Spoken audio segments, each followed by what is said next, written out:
Okay. Counting us in. Three, two, one.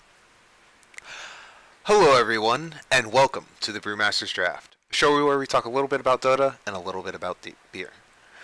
I'll be your host today, Flubb, and as always, I'm joined by the man himself, Kimbrell, the one who is the master of the draft so far. He beat me last week. Let's see if he can beat me again this week.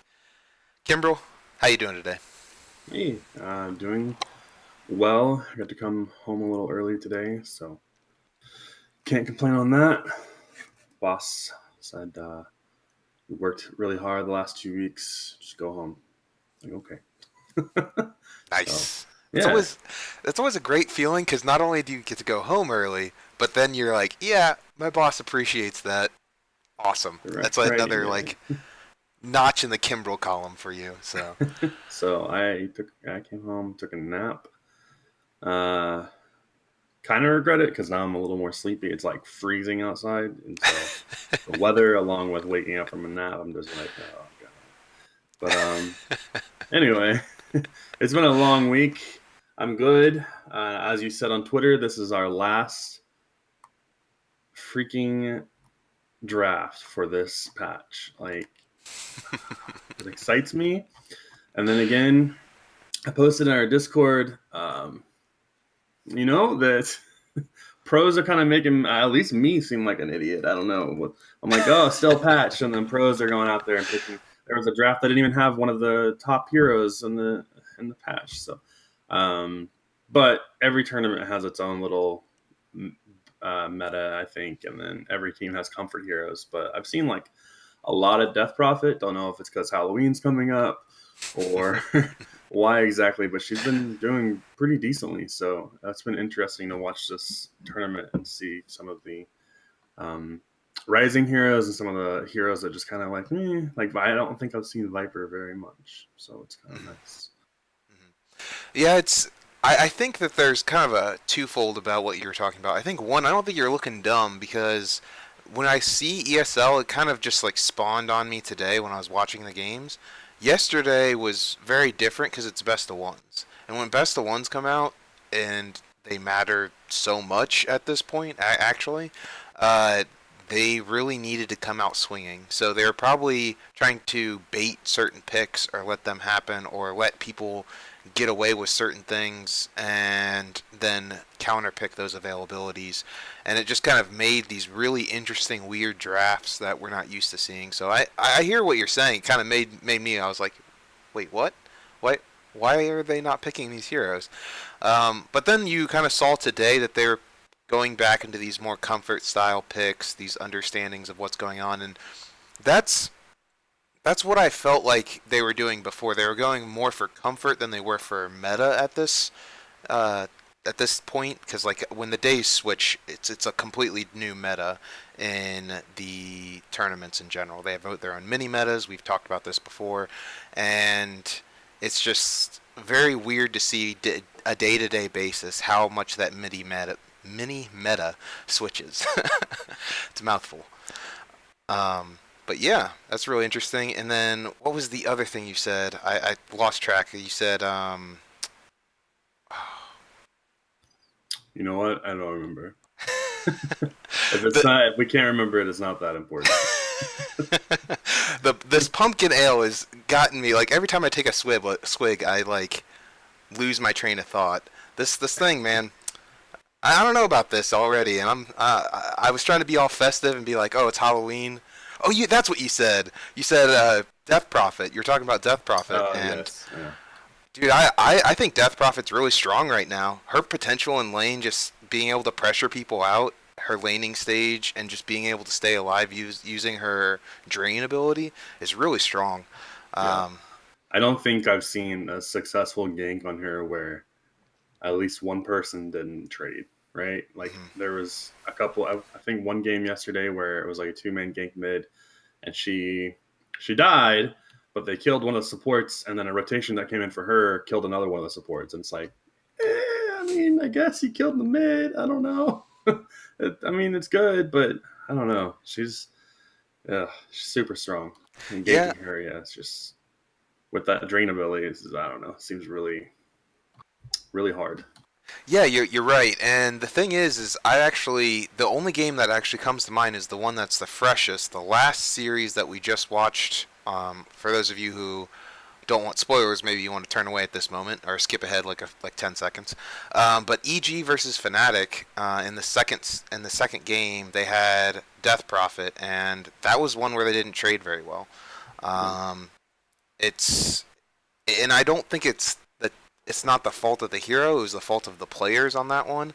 But every other game, you're right. I can just remember all of these dives that just went so bad for the enemy team, and that's a big deal in this patch. The ganks have to connect, and you have to do well with your smokes, or I would say 50% of the drafts in this meta just fall apart if that doesn't come together. Yeah. But yeah, anything else happening? You excited about anything else this week? I know Halloween's coming up. You got any Halloween plans? No, man. Tonight, I think we're gonna binge watch Stranger Things. I don't know if Nice. if you watched the first season of that or not, but Oh yeah. yeah. So Megan's gonna come home. We're probably not even gonna cook tonight. We'll probably just go get something cheap, come home, enjoy some Stranger Things until like 1 a.m, and then yeah, man. I don't have a whole lot going on this weekend. I'm meeting up with my dad for some lunch and. Not really doing anything for Halloween. I think I'm dressing up for Halloween at work.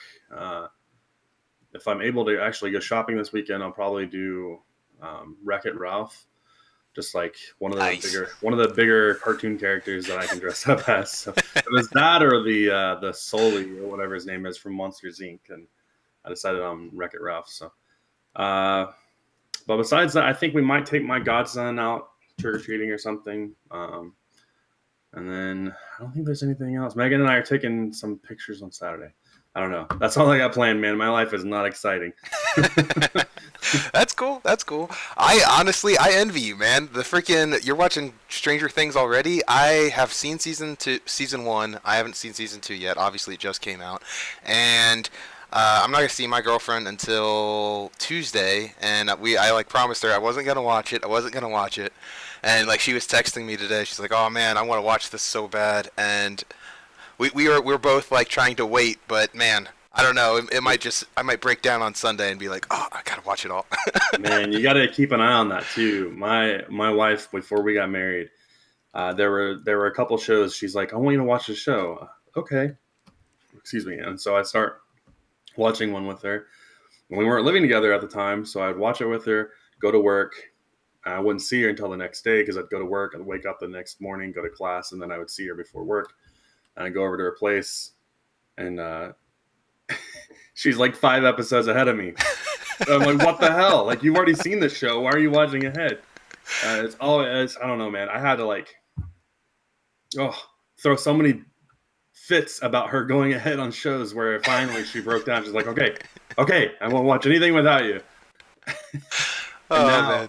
Now I'm watching a show I got really interested in it called Mind Hunters on Netflix. Yeah. I've actually had a couple people tell me about that. Go on ahead, man. I'm super interested. I mean, it's basically like in the 70s before the term, or I might be wrong, but before the actual term serial killer came out. Mm-hmm. And so it's this main character, his name's Holden, and his partner are, as far as I can tell so far in the few episodes I've watched, they're studying these people who are serial killers and trying to understand why and how and what we can label this as, et cetera, et cetera. And it's really it's not like the most thrilling show. It's not like super exciting, but it's a little slow. But I find it super interesting just because I like that kind of stuff. And so just watching it, there's some pretty good acting in it. Some of the serial killers, there's one, acts like a completely normal human being, but then he starts, talking about his killings and why he did it. And to be honest, sometimes a little bit you're like, that makes sense, but it's a little screwed up. So you don't want to feel bad for him. But anyway, it's been a really good show. And Megan caught the last bit of the first episode. She's like, "Well, what are you watching?"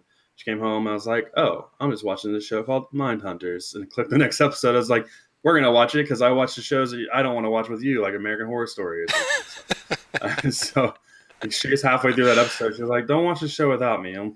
I just look at her. I'm like, "Excuse you." I discovered this show on my own. I'm gonna watch. I want to watch it without you because I'm gonna be home before you. She's like, "No, please don't." So now we got that show. We got Stranger Things. She's making me watch. What is it called? I talked about it yesterday. Riverdale with the Archie comics or whatever. I don't know if you ever read those as a kid.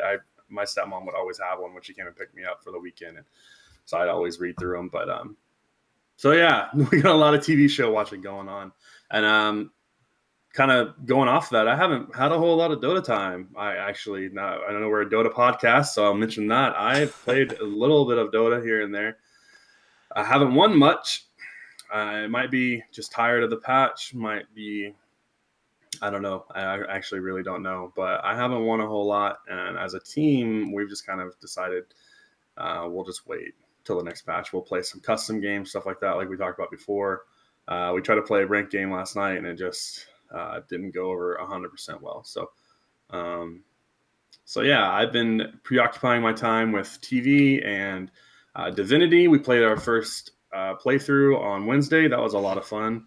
And then I've been playing some CSGO. I know that game's kind of dead, but I'm playing a little bit of that. So, but anyway, enough about me. How are you doing?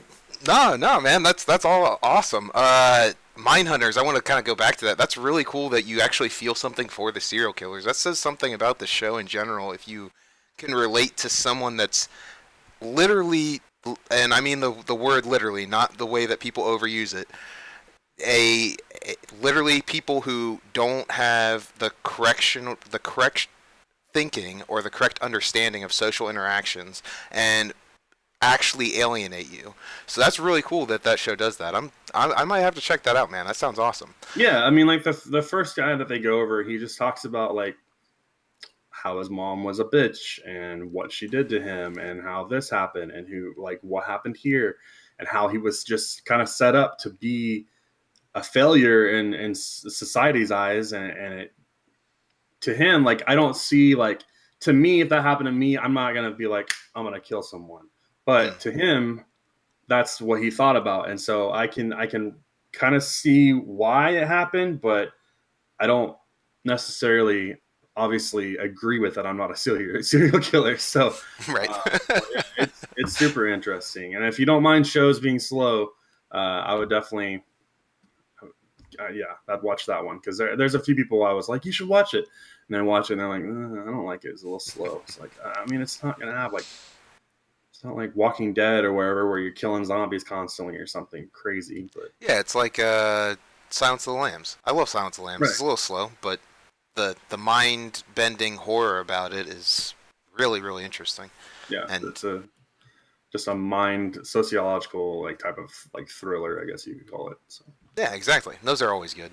I, for one, I also, real quick, I love the Divinity show that we were starting up to do. It's a little rocky, but I think we're going to find our stride as time goes on. We're still trying to figure out the game for some of us, and we have multiple people on the mics, but it's a lot of fun, and there were some great moments that we had this week, I guess, technically. So I'm really excited to be doing that. And I have been playing a lot of Dota when I can. I've been busy with new girlfriend and new other stuff, but when I can play, I've been playing quite a bit, man, and I am the highest I've ever been on solo MMR. I actually got to 5.424. That's the highest I've ever been. I've dropped now to 5.399, but hell, man, feels pretty good. Feels pretty awesome, good. Man. Congrats on that. Yeah, thank you. So I feel pretty awesome about that, and honestly, it makes me not want the patch just a little bit. See, with the patch, you just go in and you play normal, right? And you just kind of get a feel for it, and then you play ranked. At least that's how I've always done. Or there's been a couple times I've jumped in blind, like ranked time. Let's see how it goes. See, I always do ranked. I'm always queuing up ranked. I think I have. I think it's actually 15 times the amount of ranked games that I do normal games. So Yeah, I mean, I hardly play normal, but when a new patch comes out, especially with a new hero, it's like I'll take the chance and try to play the new hero. I'll spam the hell out of it. I think see the when only hero. Go ahead. see whenever I play unranked, whenever that happens, people leave. The new hero gets picked, everyone leaves. Right. Yeah, that's true. I think the only hero I didn't get to play immediately that I wanted to play because I didn't play Arc Warden. I had no desire to play Arc Warden, but Winter Wyvern, when she came out, I was like, this hero is dope. I want to play it right away. And then every time I queued up, it was picked immediately. And I didn't get to play it for like 3 months. And then I finally played it. And I was like, all right, that's kind of cool. Like, that was when our ult was super broken. You could do damage to everyone. It was Yeah. Oh, it was really good. Oh yeah, I remember that. Now, speaking of new heroes, which one are you more excited to play? The evil-looking fairy or the penguin? Or was it Pangolin? It's a pangolin, yeah. Pangolin. I don't know. Pangolins are dope. He has like a weird mustache. I don't know what's going on. But, Zorro, yeah. Yeah. I don't know, man, because I feel like the pangolin, whatever his name is going to be a carry. He's obviously, like, he's going to have some breakability. If you watch that that trailer that they came out with, like, he slices off Bristleback's bristles, and it's like, I don't know if that's hinting at him having a breakability or not, but I feel like he'll be a carry. And so I think it'll be interesting and a lot of fun play, but I probably won't be able to play much of it. The other hero, don't know a whole lot about her. Seems like she could be a mid or could be a support. There's no telling. So I guess I'm more excited for her because I feel like I would have more potential to possibly play her. But yeah, I'm excited for both of them. I'm excited to see what they bring. They look a little different, I guess. A lot of people were spamming like, we LOL now or whatever, you know, whenever they saw the new heroes. But I'm excited. I think they'll be pretty cool. I feel like Monkey King fit right in, right? Like the tree jump and everything was a little odd, but I felt like he fit like perfectly. There was a little nerfing that needed to happen, but so I'm interested to see how these two new heroes fit in. If they're going to be completely broken, if they just don't feel right, or if they feel just right. Like, oh, these have been Dota heroes this whole time, or, you know. So, See, I feel the exact opposite. I think Monkey King was broken as shit when he came out. I mean, yeah, dude, he was broken, but I just don't. It didn't feel off. It just felt like, oh, this dude needs a nerf. Like, yeah, like Sniper Troll needed a nerf in that patch or whatever. You know, like, I don't know. Yeah, that's true. That's true. He still felt like he didn't break the confines of what the game was trying to do with heroes. Right. Like, makes sense. Techies, that hero, fuck that hero. That hero comes in the game, I'm like, what am I playing? This Minesweeper? I don't understand what we're doing now. But Monkey King, I felt like kind of fit in. So Yeah, I was always holding out hope that Techies would never be installed into Dota, but he was eventually was in Dota. There was like a rumor though that he never was going to be, and I was like, oh my god, Dota 2 is going to be the best game ever because it's going to be Dota without Techies, and everyone loves Dota without Techies. But once Techies ever gets involved in original Dota games, everyone's like, screw this game, I'm out of here. I'm going to go play Footman. But that being said, I'm actually very, very interested in playing the Zorro guy instead of the Sprite. Even though I'm a support player just like you, I think the Sprite chick is going to have some micro to her. I think she's going to have something kind of like a lone druid support. And I'm bad at micro. Screw that noise. So I don't know if I really want to play her. I hope it's not that much micro, and I am wrong about it, but yeah, you never know. And honestly, I feel like for some reason he's gonna be my sniper support, man. He's gonna be like, everyone's gonna be like, oh man, this guy's a carry, and then I'm gonna be like, no, this is the new support, and I'm gonna destroy with it whenever I play it as support. It's gonna be glorious, and I can't wait. I mean, I feel like he appeals to the audience a little bit more. Like, he's this kind of mysterious.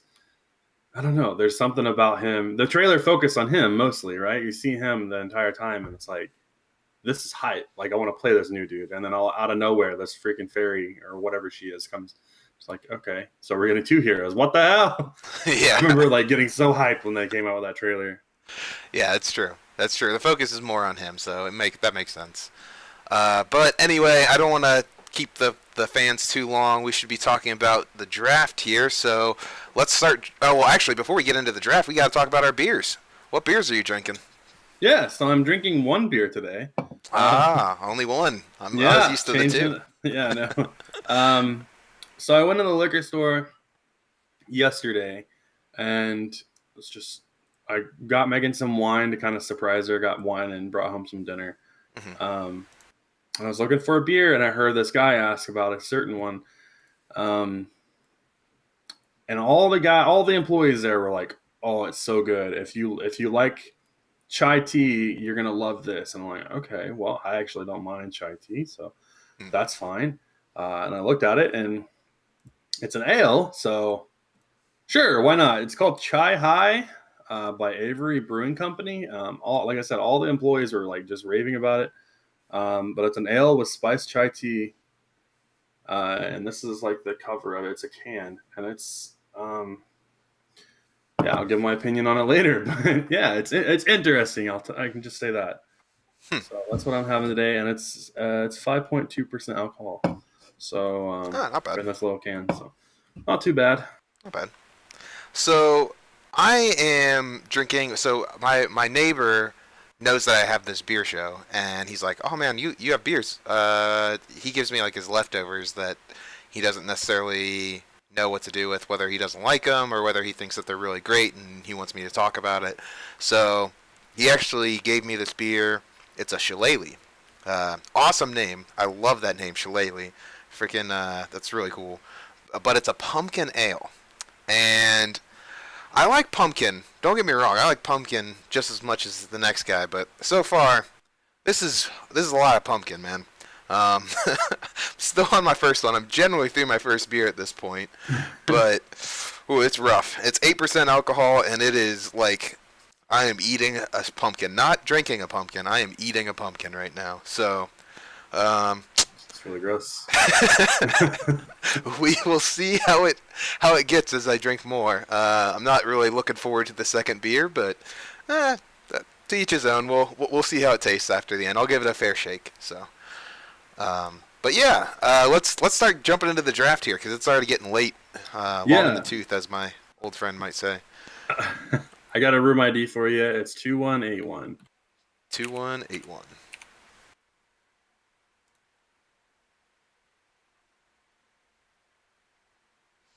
All right, connecting up. Switching the stream over. Alrighty, getting started.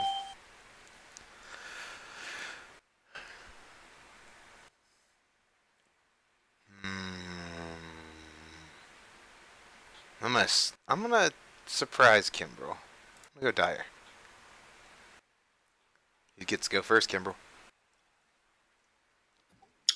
All right. You're going first. I'll take first pick. Why not? Wow. It's the last draft of this patch. I'm ready to get out of it. So this might seem like a goofy draft. Apparently, somebody thought our last drafts were goofy as well. And I was a little offended, but I said nothing back. I was like, come on, man. Like 4 of these heroes are like in meta, and then the rest of them make sense. But I'm not going to argue with you on Twitter. You know who you are if you're listening. Yeah. I mean, not everyone knows, and maybe he didn't actually listen to the show. Maybe he just saw the characters and didn't hear the explanation. Yeah. And that can be a little hard to understand if you don't really pay attention to what we're trying to say. But to each their own. You banned out Night Stalker. That stinks. I wanted to be super Halloween this time, since obviously Halloween's coming up, and I was going to pick him. But that's okay. I'm going to ban out everyone's hated hero, at least my hated hero, and I ban him out every time I play solo. Spearbreaker. Because screw that guy, and I know you like to pick him, so screw that guy. Yeah. I'm going to ban Ancient Apparition. I'll take the first base ban. Alright. I'm going to ban the guy that is just too good this patch. You have to pick certain heroes around him, and I just don't want to deal with him in general.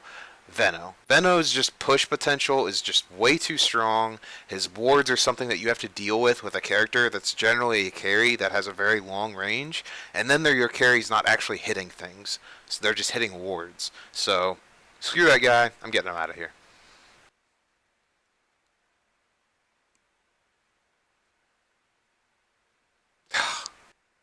Freaking jerk. First pick Necro. Let's get it. Yeah, that's what I thought you were gonna do. All right, so you first picked Necro. Obviously, it was something that I was considering because you had AA banned out. Right. But I do have a plan for it. I just didn't want to go down this path necessarily.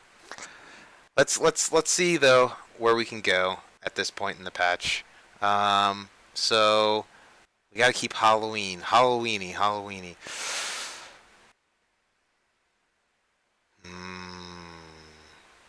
Okay. So I'm going to start off with something that's pretty strong that I believe. I think that this hero is underrated right now. Tusk. It's not very Halloweeny, I guess, unless people are dressing up as Walrus Man. Or that one movie. There you go. There's that one movie that they made, like Walrus Man. That's it. All Scary right. movie right there. But it's actually really strong versus Necro in general.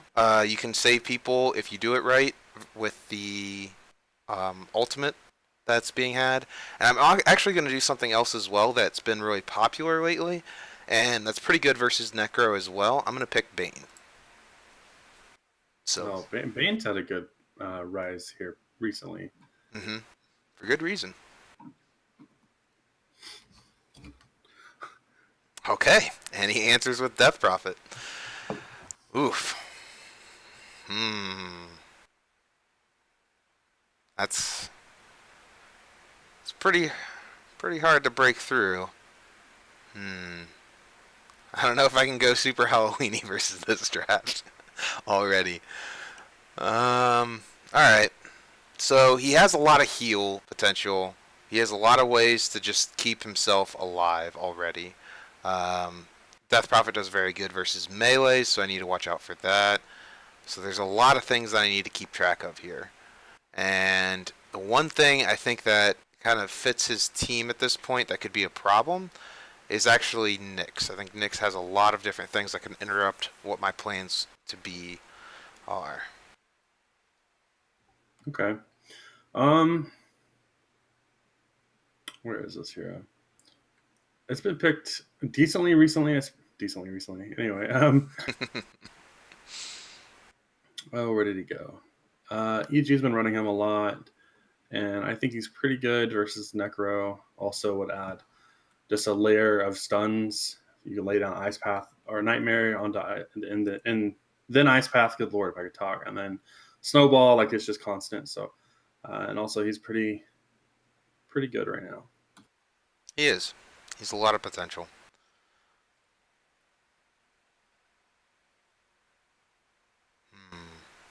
Okay. So with everything being out, he has actually a pretty good push lineup, and I don't really want to pick the hero myself, so I'm actually going to ban out Shadow Shaman as my second ban. And he needs those supports anyway. I'm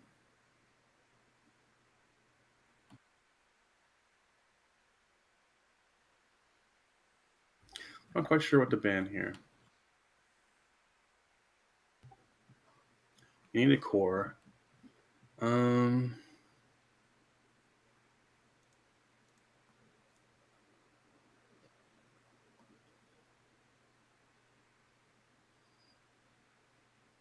gonna get rid of Monkey King.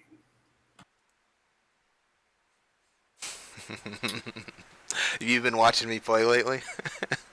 I have not, but well, I watched a little bit of you yesterday. But Okay. I was going to say, I've been playing a lot of Core Monkey King lately. okay, it's good, bro. He is. And I'm going to be that guy. I hate being this guy, but I think I have to. I'm picking up Lich. Oh, that's dirty. All right. Pick up Witch Doctor. Not a great meta pick, obviously, but Tusk, if he wants to initiate with Snowball at all, and Witch Doctor happens to be in the area, you just throw down a cask, and if you're away from creeps, they just kind of stay stunned for a minute. Allows you to throw down a AoE silence if you need to. I feel like overall it's pretty good. Now, if he's the one that's being snowballed on and he's not able to get the cask off and before he dies, then yeah, that's a little bit of a problem. But yeah, I think he adds adds that healing to the already pretty good healing team. Has a pretty decent ultimate, physical ultimate, and his tick over time is pretty good, I think, with Necro. And then yeah, cask with versus a Tusk is always pretty decent. It's true.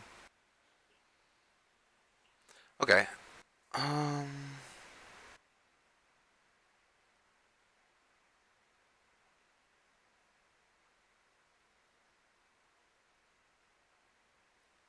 gonna pick Pugna. Okay. Don't want to talk too much about it. Don't want to reveal too much about my strategy. Don't necessarily like the hero that I was going to pick after that, but look at my other options. Actually, yeah, never mind.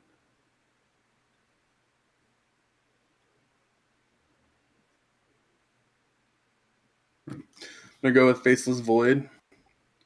Not a super high-picked hero right now, but I feel like he combos pretty well with my team. Has some sustain. Pugna Ward with the mana drain is going to be a little difficult, or the mana, whatever. Is it like a drain type thing? I don't know. It lowers mana or whatever over time if you're just standing there near the ward. It is a drain. Yeah. I'm going to ban out Viper. Nasty Good hero. Yeah. Don't want to deal with him. All right. Also works incredibly well with your lineup.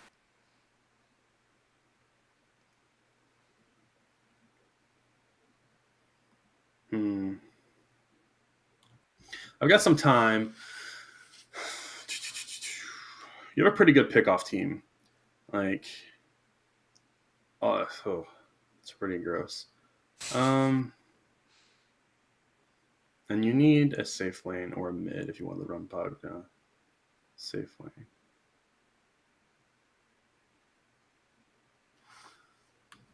I'm going to get rid of... This might maybe seem goofy. I'm getting rid of Clinkz. I feel like a Clinkz running around with a... if he does go the Bloodthorn route, that could be pretty potentially dangerous versus any of my heroes, especially the Void. And then my last pick... I'm not quite sure.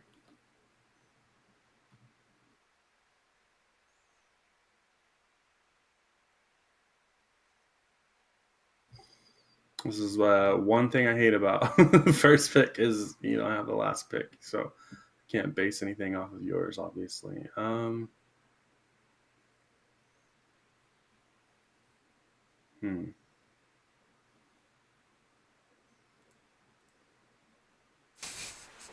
Tick-tock. Tick-tock. Right. Might need a... God, this pumpkin ale sucks, man. I'm sorry. That does suck. I mean, I'm doing it to myself, so I mean, whatever. Yeah. So, okay, at this point, like, I'm trying to decide if I want another hero to run with Witch Doctor, because all my lanes, as of right now, can sustain pretty well. And so if I have another hero that can run with him, they should be able to just run freely around the map if they want to or need to. Or I can go in a completely different route. I'm trying to decide which I want to do. The completely different route is a little crazy, so I don't know if I want to mess with that.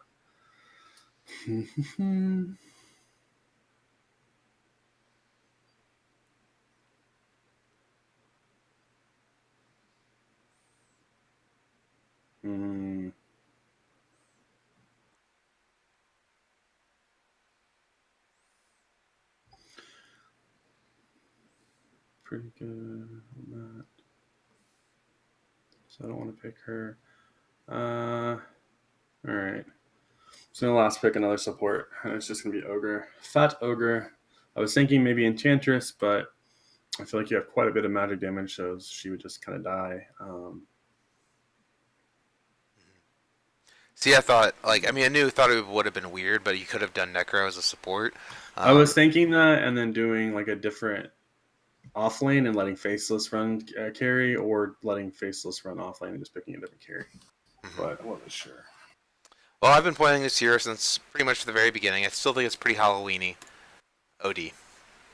Very Okay. strong versus Necro. Has a lot of potential. You can Astral, not only why I like him so much versus Necros, you can Astral someone who's been Scythed, and they don't take the damage, they're just completely null and void for the next few seconds.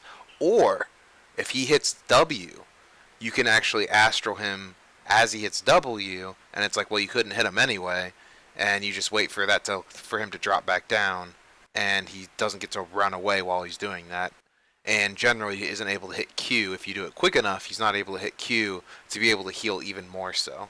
So it kind of cancels out the hero, kind of doesn't. It's also very strong to have versus the Void.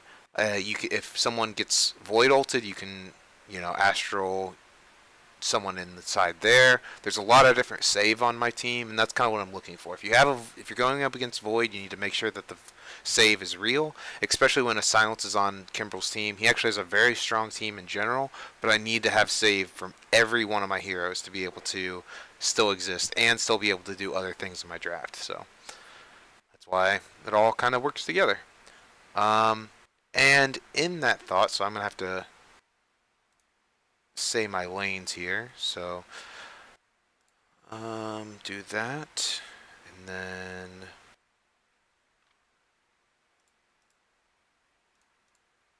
that, and ready. Okay. So, for those of you who are listening in, I'll just go through the lane setup right now. Right now, Kimbrell has his Necrophos going top on the Radiant side. He's also having, so it's going to be an off lane Necro. He's going to have a mid Death Prophet and a safe lane Void with 2 roaming supports on Witch Doctor and Ogre.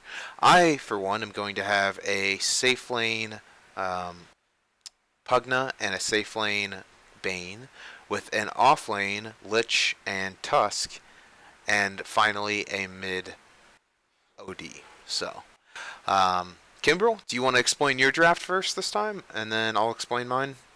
Sure. Basically, I started out picking Necro, thinking last thing before the patch, let's just get crazy. We'll pick all crazy heroes this patch, and then I kind of went away from it. I did pick Death Prophet next. I feel like she's super strong right now, especially in certain situations, and I feel like against a Tusk, you can't really initiate on her because if you roll in, she just Spirit Siphons you, and you kind of die. So also you don't want to. I don't know. I just feel like if you bring all your heroes together, say you bring in 3 or 2 heroes and you roll in, and you get a stun off somebody else, I feel like it's kind of asking all your heroes to be grouped up in one area, so she's able to throw down that silence, that AoE silence, so she needs to, and then just kind of go from there. Witch Doctor was kind of for the Tusk as well, and it helps interrupt any Bane thing. Just adds a stun. It can be an annoying stun, or it can be kind of a useless stun. It just depends on where you're at in the lane or on the map, and how heroes are positioned. Also, I felt like he provided pretty good synergy along with the healing. I mean, there's plenty of healing going on, but he's able to keep that Death Prophet alive while her ult's going off, allowing her to heal. He's got a physical ult, which is good. It kind of pairs with the Necro ult, who can just hold somebody in place while he ults, and that Necro ult may not be the final punch, but they're probably going to die. And then I picked the Faceless Void. I felt like it paired well with the Death Prophet. It pairs decently with the Witch Doctor. Obviously, if you put the ward on the outside of the chrono, I know that's still somehow, some way, I find that still a thing in games where they put the ward inside the chrono. I'm just like, why? But anyway, so I felt like that was pretty good. And then I also, picking the Faceless Void, I felt like it provided 3 lanes that had decent sustainability. Not looking at the Necro lane versus a Pugna Bane, I forgot I'm on Radiant, so I put the lanes wrong. Oh, okay. But it's No, okay. I actually don't mind it this way because if I put the Void in the off lane and the Necro, yeah, actually, I think I want to switch them up. that's fine. It was just my mistake. I would rather have the Necro in the safe lane and the Faceless in the off lane. Okay. That allows him.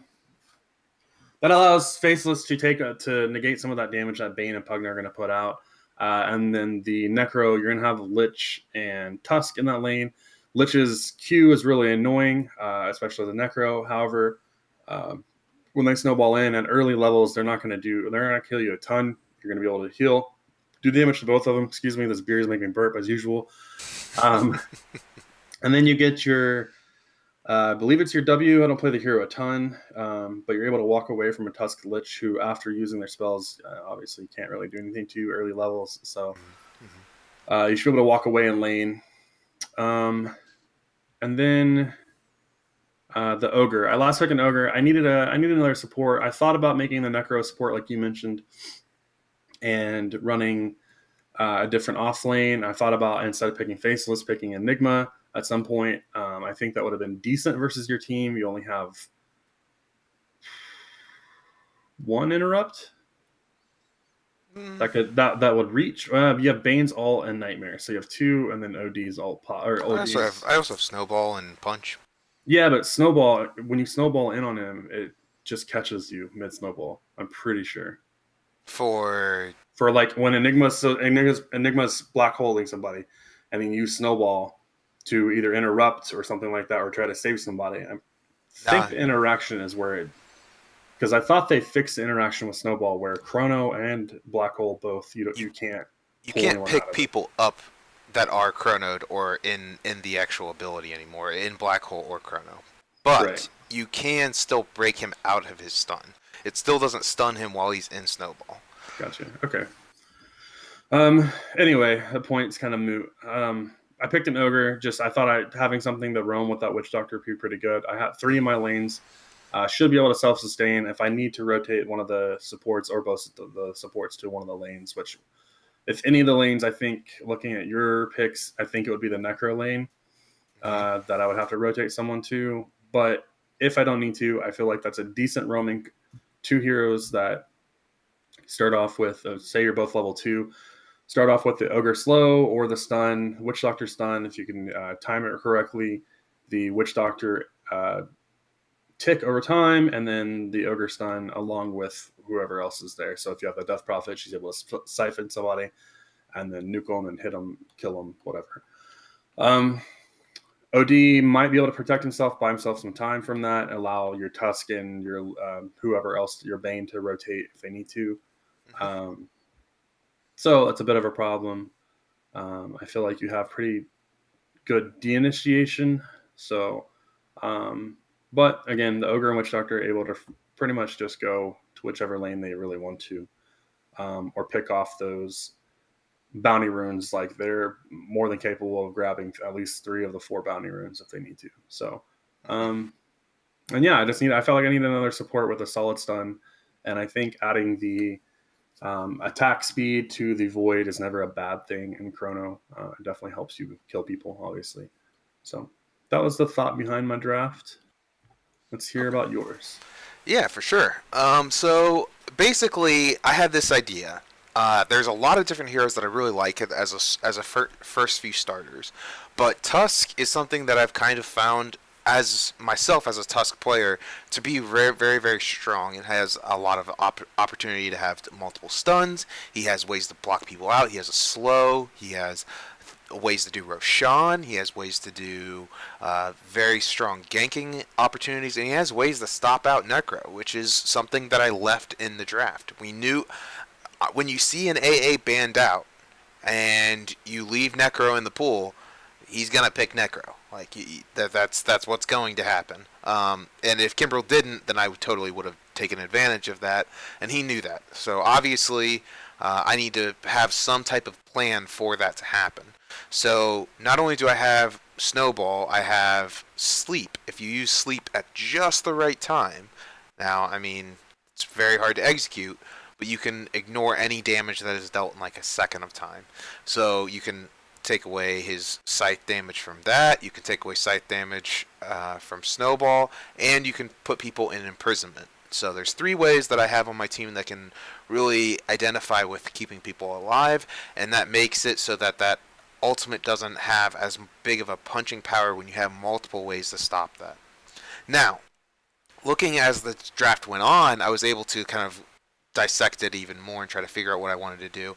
Kimbrell's ban on Jakiro really hurt me because I could not get the Jakiro off lane and put out the potential of having a bigger push. If I could have actually had Jakiro instead of Lich and then had my 2 guys at the very beginning as supports, it would have really helped my draft out a lot. So it was actually very good that he canceled that out from me, and having Jakiro and Pugna is a pushing force that doesn't really matter. Even if he would have picked Lich, I would have been fine with it because it's a lot of magic damage and it cuts through what the armor that is available to towers by having Lich. So it takes away one of the problems that picking a Lich can have.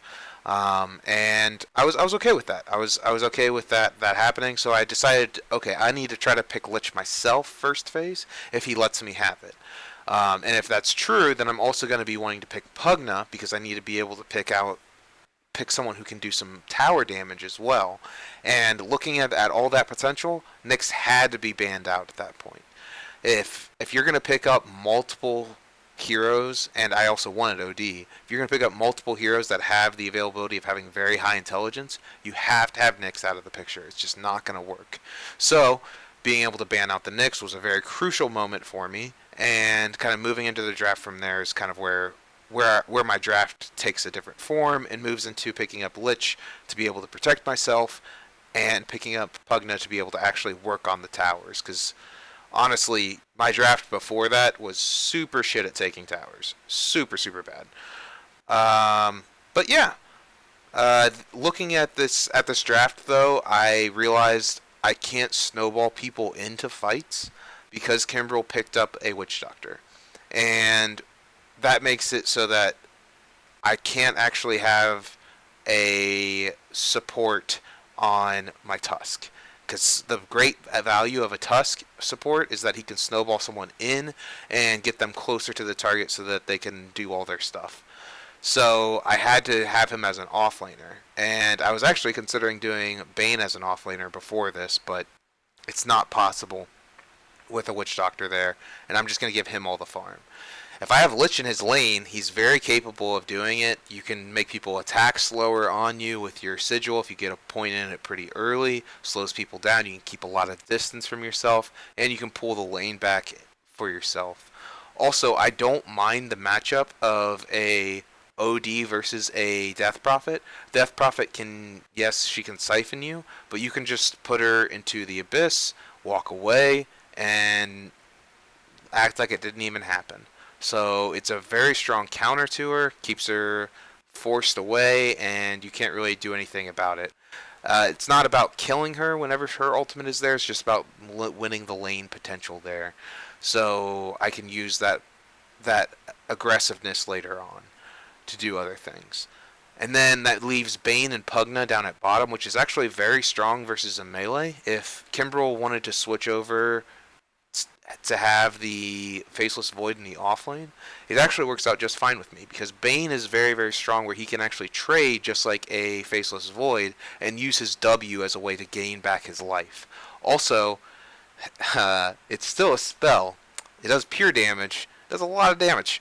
So when you decrepify him and then you explode him with with your Q on Pugna, or what is it? It's not decrepify. It's Nether Blast. If you hit him with a Nether Blast, decrepify, and then you also eat him with a Brain Sap, it does a lot of damage. Or you can, one of my favorite moves is actually putting them to sleep after it, so that he actually can't use his Q to be able to regain his health, and then he's at half health the rest of the time, and he's worried about Pugna just blowing him up instantly.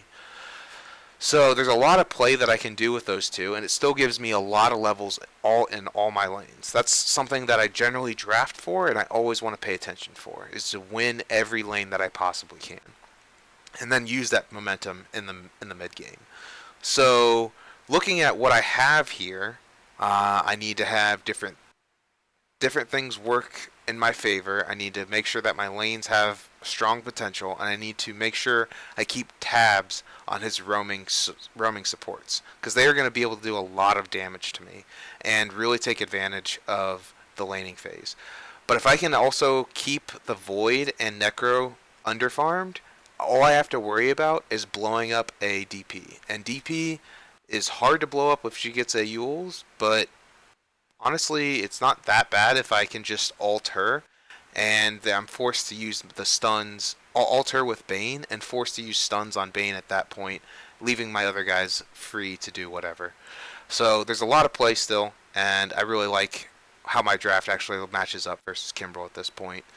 Um, yeah. Do you want me to just go into? I think I'm just going to go into items now, real quick, and Sounds then good. and then you can go into your items. Okay. So, items. I'm looking at this draft, and I want to have. I really value blink daggers. I really, really, really value blink daggers, especially if I'm banning out a Venomancer, one of the best blink dagger counters in the game. So if he's out of the picture and I need to be able to save people, I need to be separate. That's the thing.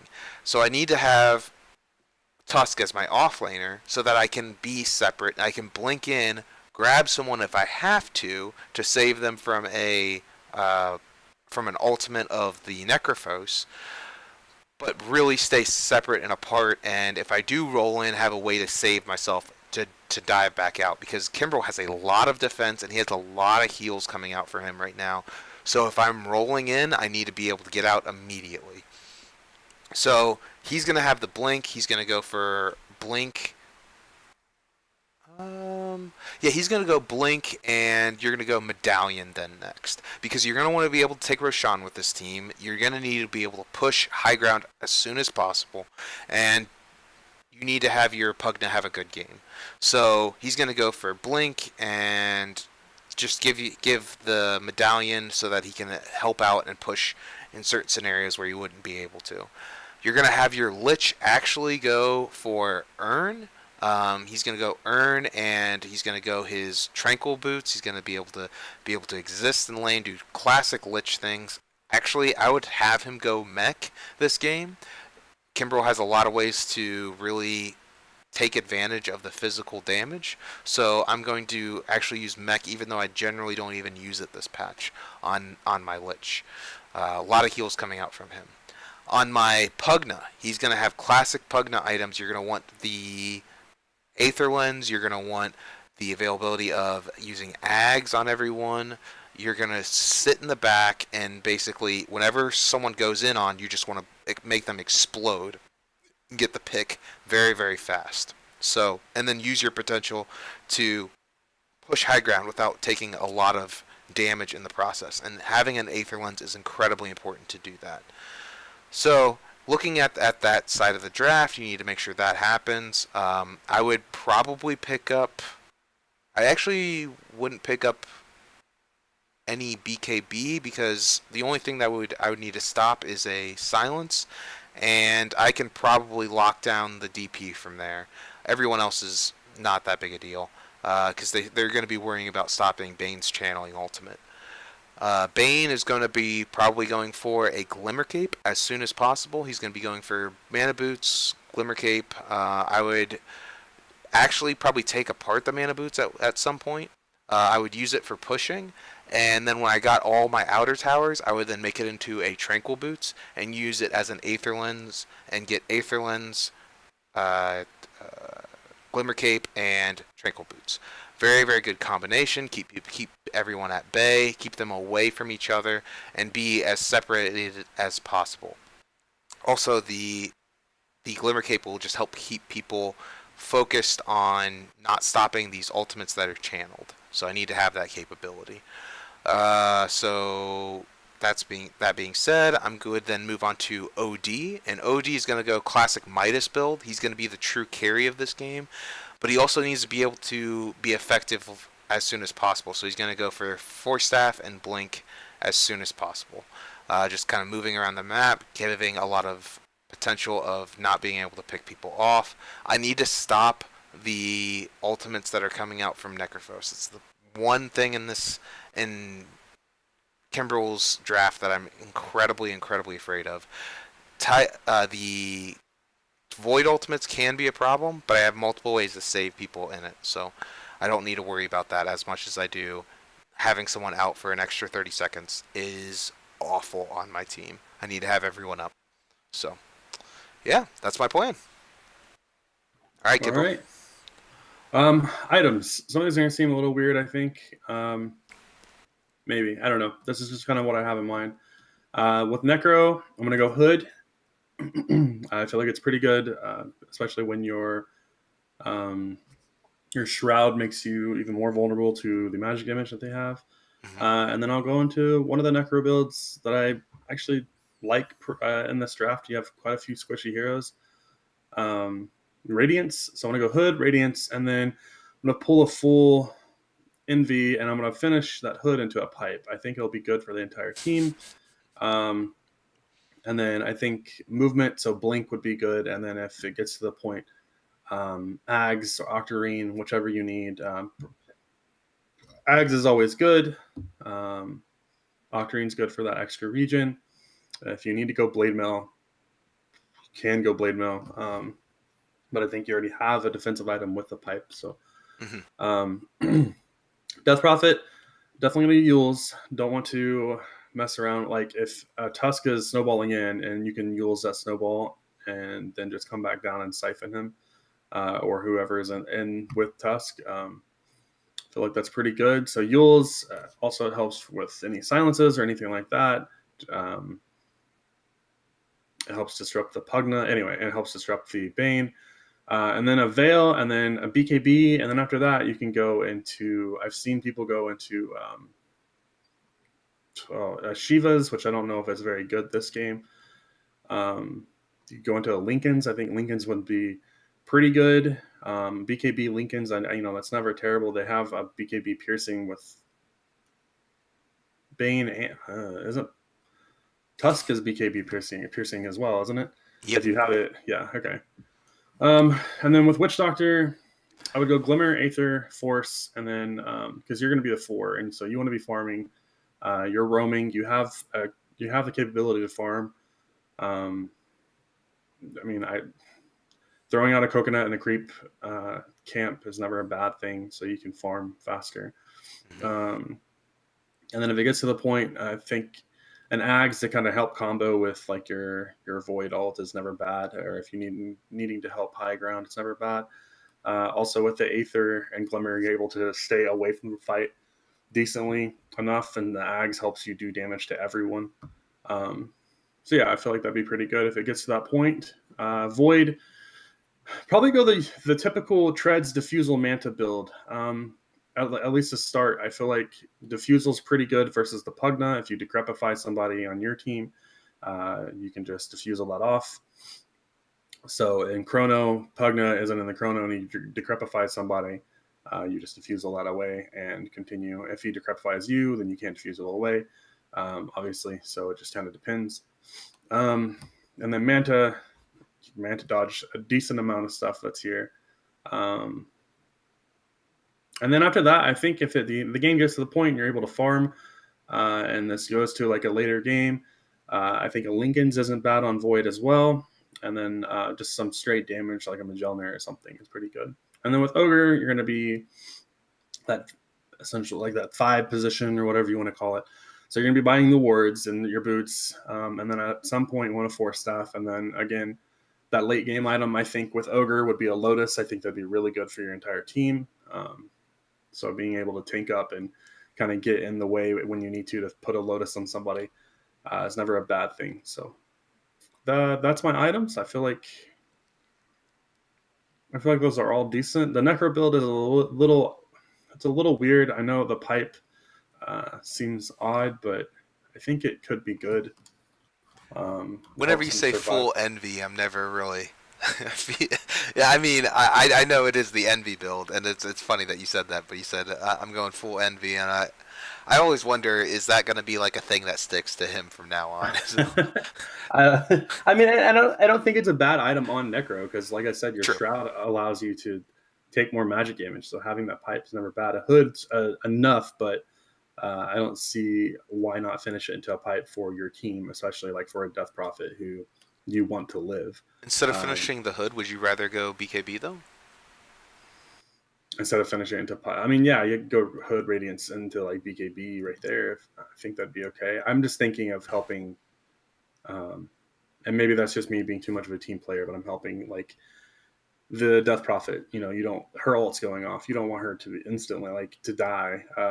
Sure. And I feel like if they focus a lot on her with the magic damage and everything, it's very possible. So I don't know.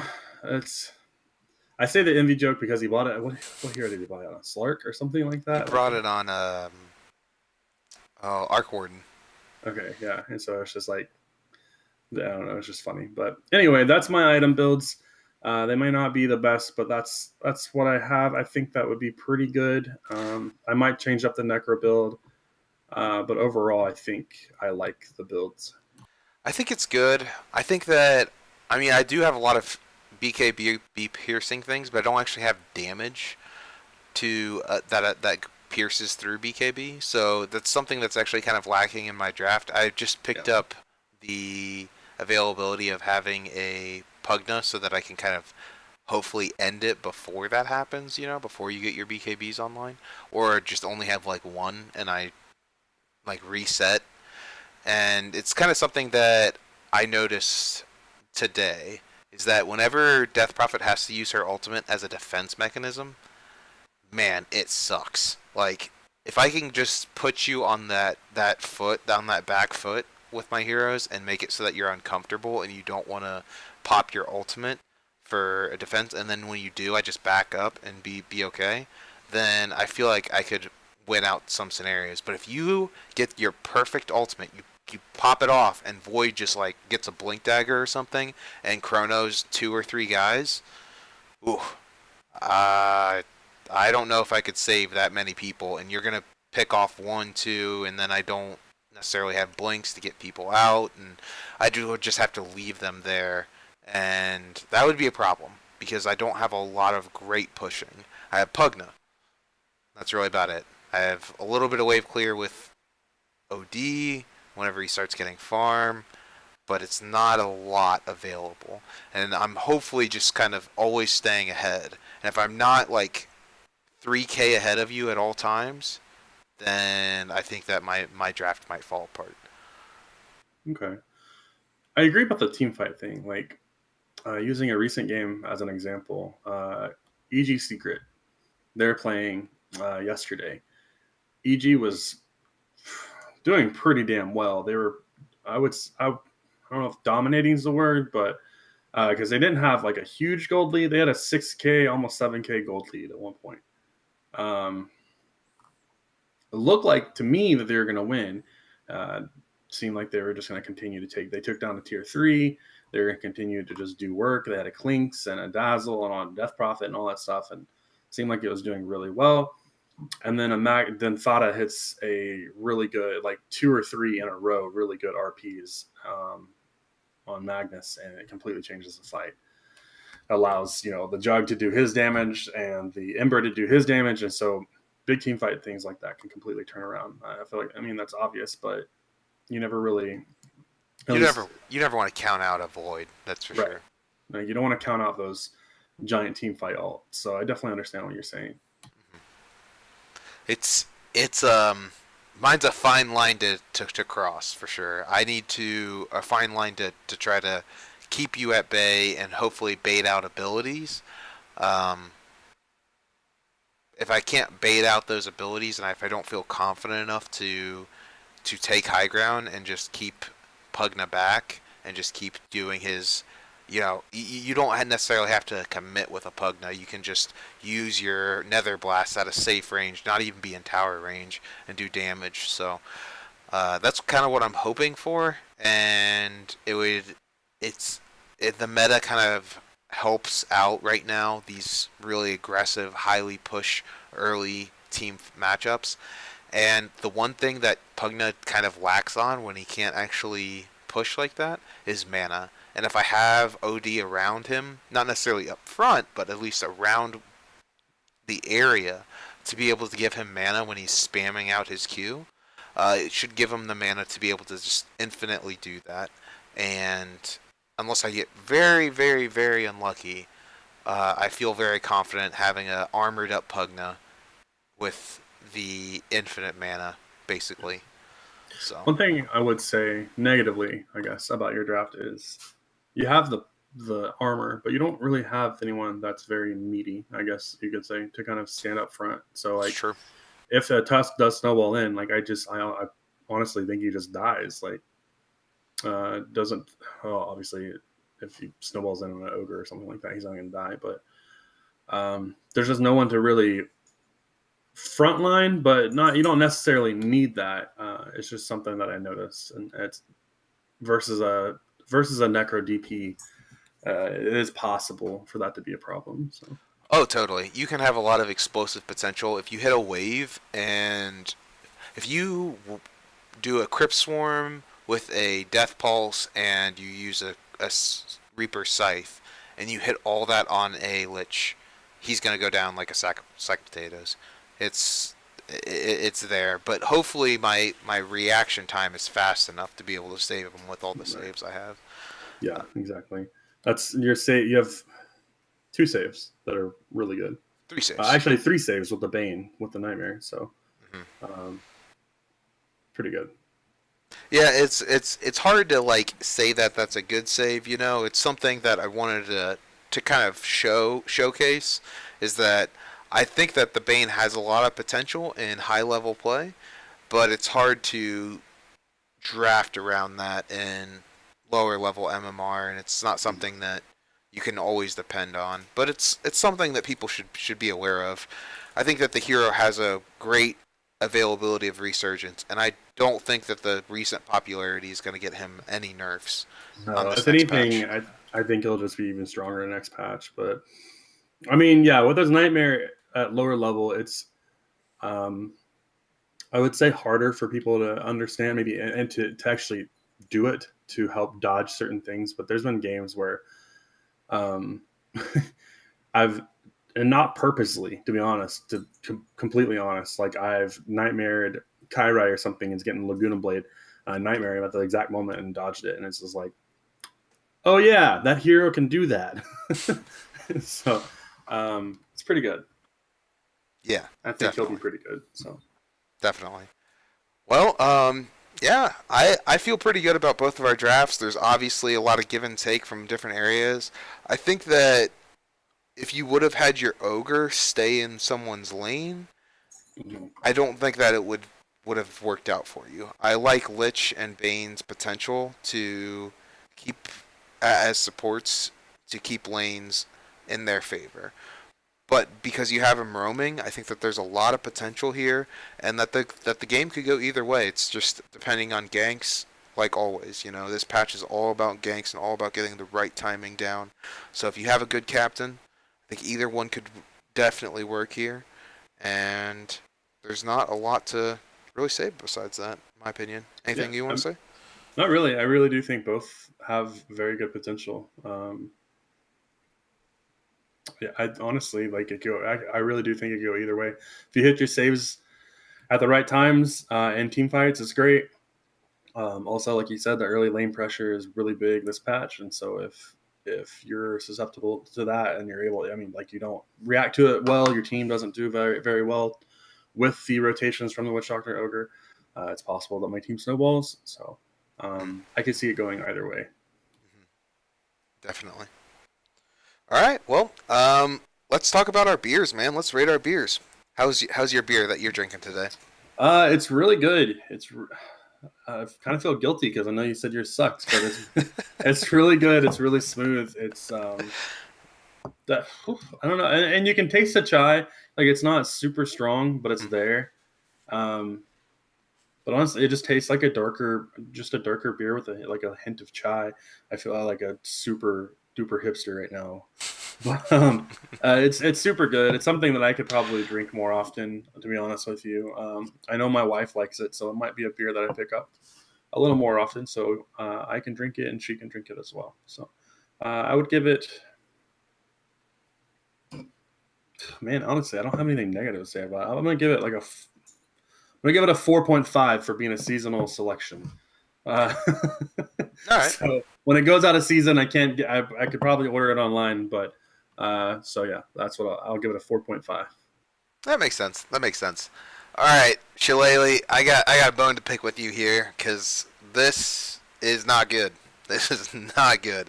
Um, I appreciate the beer, but oh man, this is this is too much pumpkin, guys. Like I feel like I'm having a pumpkin pie right now, but it is not good. It's like half a pumpkin pie with bitters in it, and I don't want that with pumpkin. I don't want a pumpkin pie that has like bittery taste. So I would try to stay away from the pumpkin ale. I'm actually gonna give my first one ever. Like I don't want to do it, but it's so much pumpkin. Like, what is going on with this drink? It is insane. So if you're ever drinking a pumpkin ale shillelagh, you need to basically be wearing Uggs at all times because this is, and like a freaking what would I call it? A Han Solo jacket because like this is awful. This is wow. Basically, you just need to reevaluate your life. Yeah. This is if you really miss Halloween, then this is the beer for you. But other than that, I am glad I am done with this. I'm not actually even finishing my second beer. That's how much I cannot enjoy this right now. So Essay in chat says Flubb hates Halloween. Confirmed. I love Halloween. I was about to say that my draft is so Halloweeny. I'm so excited about it. It actually is, man. Besides the Tusk, and like you mentioned, you can kind of throw Tusk in there, but it's very, very Halloweeny. Incredibly long stretch there by making a comedy horror movie, Tusk, a thing. But you know, everything else, like you said, is very Halloweeny. And I mean, I got like the King of Nightmares, and I don't know if you guys watched any of the. There's like a new flavor video out right now by Fwosh. I always screw up her name. Flushing or Flush or yeah. I know what you're talking about. Her and a bunch of other guys kind of got together and made a Nightmare Before Dota 2 song, and it was really funny. And Yeah. you know, they made it about Lich. So I gotta say, my draft, I feel very accomplished. I got a Halloweeny draft, and besides the Tusk, which is just my personal favorite hero right now, and I feel successful. Feel successful. All right, well, all good things must end. I must close out the show at this point, sadly. We've been running pretty long anyway, so to help us out, you can like or subscribe any of our videos. You can go to our Twitch channel, twitch.tv/ZombiePandaStudios. You can go to our YouTube channel, which is Zombie Panda Studios.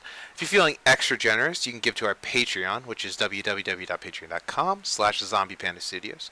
And there's a lot of things that are available there, whether it's you want help with drafting or coaching or anything like that. And Kimbrell does a lot of different things on going into the old school cool and things like that. So there's a lot of things available there and a lot of cool things that you can give to see different content and other things besides that. You can also follow me at my Twitter at FlubbDota. You can follow Kimbrell at his Twitter at ZPS.ZOMBIES. You also follow the whole station at Panda Studios. If you like to listen to a podcast instead of the VOD, you can find us on SoundCloud or on our RSS feed. If you want to, yeah. Also, if you... No, not if you anything. Sorry, I guess the beer is affecting me. Patreons. I want to give special thanks to Patreons. Tim Kaninsky, Ryan Ebel, I always screw that up. Justin McGuire, Andrew Jacobowski, and Brandon Henderson. Thank you guys so much for donating this month. We really appreciate it. And it's always great to have people respecting what we're doing. So it's always great. But yeah. Check out our Divinity show on Wednesday, by the way. Just throw that out there. Totally forgot to plug that. Thank you, Kimbrell. I will make a note of that for next time. Yeah, you can always catch our Divinity show. We'll be hosting that, and we'll be generally streaming for about 2 hours, 2.5 hours, maybe even 3, if we feel really antsy that night, wanting to play more. Or my wife isn't yelling at me or something. Yeah, exactly. Um, if we don't have other things going on, we'll play for longer. And you can always catch that on Wednesday nights at 9 p.m. You can always catch us at Fridays at 5:30 on for a brand new Brewmaster draft next week, and it'll be the new patch. So you definitely should tune in next week for sure. And also, you can always catch a Flubb date at 9 p.m. Eastern on Sundays. So you have a lot of different content out there. You can watch anyone you want. I want to say thanks for having a beer with us. You know, even though this beer was incredibly crappy to this week for me, I'm glad Kimbrell had something good that he will hopefully drink more in the future. Um, but it was great. I'm glad that you guys were here, stopped by, and were able to listen in. All right, guys. Well, I hope you have a good week, and we'll catch you next time. See you. Bye, everyone.